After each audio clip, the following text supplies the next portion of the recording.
Boss, TV binibenta. 500 lang. Oh, TV?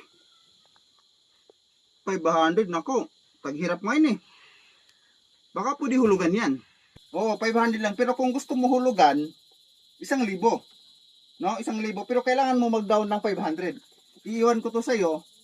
Mag-down ka sa akin ng 500. Tapos, babalikan na lang kita next month. Kukunin ko yung 500. Ganun? Pag cash 500 pero kung hulugan 1,000?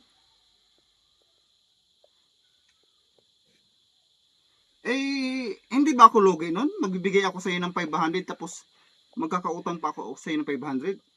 Hindi ka malulugi dyan. Hindi ka malulugi. Kunin mo na. Iiwan ko sa'yo, basta mag-down ka ng 500. Kasi, kung cash mo siyang bibilhin, 500 lang. Pero kung hulugan, 1,000.